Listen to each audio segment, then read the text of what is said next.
So few weeks ago, I posted an application. I was looking for someone to join my team, and I just hired someone. And what I'm going to do today is I'm going to share with you what most of the applicants did wrong. So if you applied for the job, or even if you didn't apply for the job, I'm going to share with you what I see most applicants are doing wrong when they are applying for jobs, so that you can fix it. And by the time you send your next virtual assistant proposal, you are going to have a higher chance of getting hired. I posted the application just a few weeks ago, I think 3 or 4 weeks ago, and I was looking for someone to become my community manager.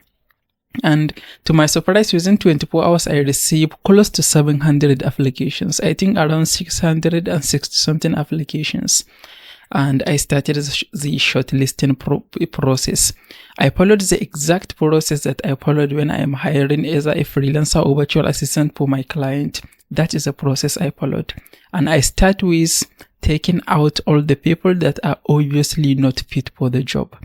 And I will tell you what most people do wrong.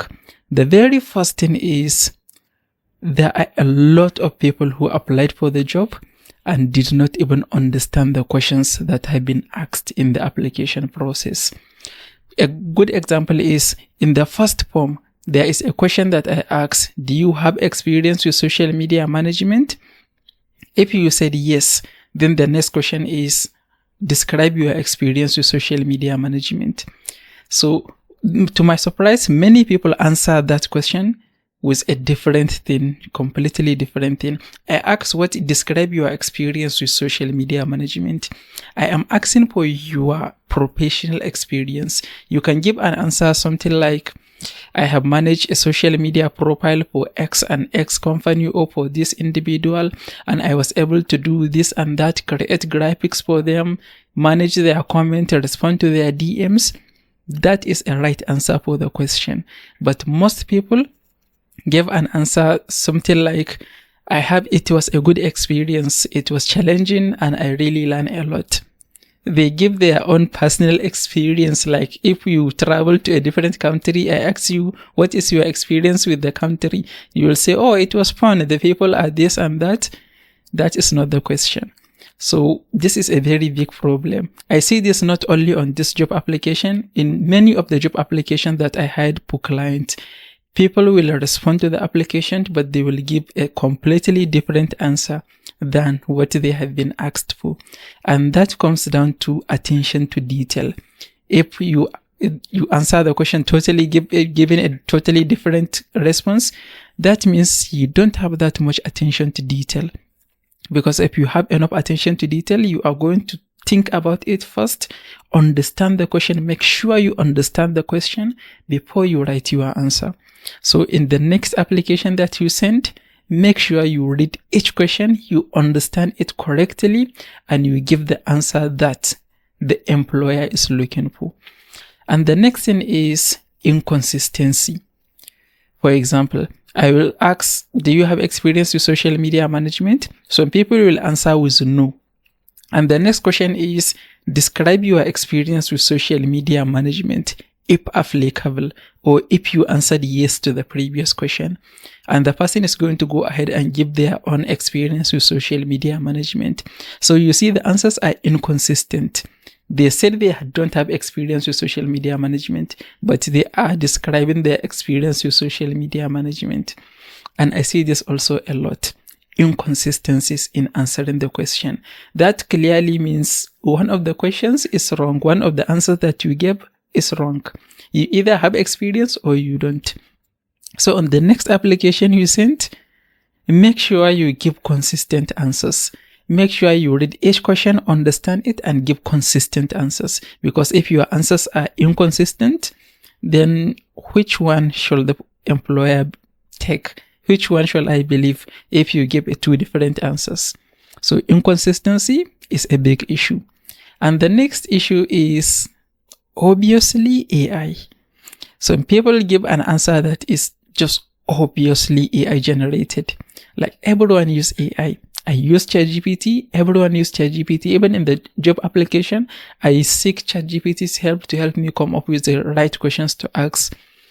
So nobody is expecting you not to use AI, but you don't need to make it obviously AI. Like Clearly, you just write a prompt and ChatGPT gave you a response and you highlight, copy and paste it. That is not really a good way to respond to applications. Use AI as an assistant. If I ask you, describe your experience with social media management, first you need to sit down and write your own experience, and you can take the answers that what you write, you can go to ChatGPT or any other AI tool and ask it to make it better for you. But if you just go to ChatGPT and take the question, add it and ask it for a response, ChatGPT is going to give you a response and you copy and paste, that is going to be obvious to anyone who uses AI a lot.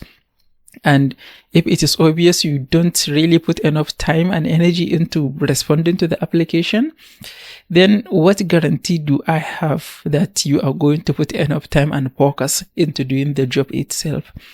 So don't use AI right out of the box. You just take questions, give to ChatGPT and copy and paste the answer.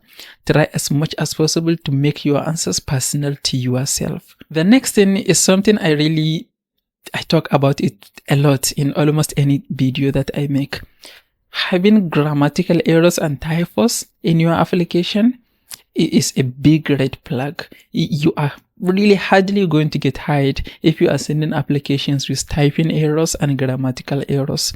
That is actually the first thing I look at. When I open all the list of job applications, the first thing I look at is just people's responses, and as soon as I see some grammatical errors and typing mistakes in a response, I simply take it out of the list, because there is no reason to have grammatical errors and typing mistakes nowadays. With Grammarly, with a lot of other AI tools that are completely free, there is no reason to have grammatical errors and typing mistakes in your application. And that is really the first thing I did. I just reviewed the application. Each person that has grammatical errors and typing mistakes, I simply take them out. And about 660 something applications, I ended up with 40 applications. 40 out of 666. The rest of them had typing mistakes and grammatical errors. So really, this is something that is just easy to fix. Next time you apply for any job, if you really want to get the job, make sure you use at least Grammarly to proofread any single text that you are going to send to potential clients. The bottom line is, it all comes down to how much effort you are willing to put into any job application that you send. I know it takes time to apply for jobs, but I can tell you, if you don't put that much time into applying for the job the right way, then you are going to send 100 applications and you won't get any response.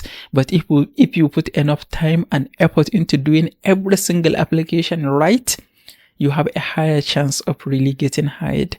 So the next time you send an application to any job, make sure there are no typing mistakes, no grammatical errors. Make sure your answers are right. You understand the question before you give your answers. And make sure there are no inconsistencies. Make sure your answers are consistent. And finally, make sure it doesn't look obviously AI. It doesn't look like it obviously come from AI. One thing that can really help you get all of this right, is putting it into your daily habit. If among your daily habit is sending proposals every day, then you are going to be good at it. Over a short period of time, you are going to be very good at sending proposals. And as soon as you are very good at sending the right proposals, it's just a matter of time really before you get hired. And if you want to learn more about the daily habits that I had that really helped me succeed when I got started, you can watch this next video. If you find this video helpful, please give it a like and don't forget to subscribe. I will see you in the next one.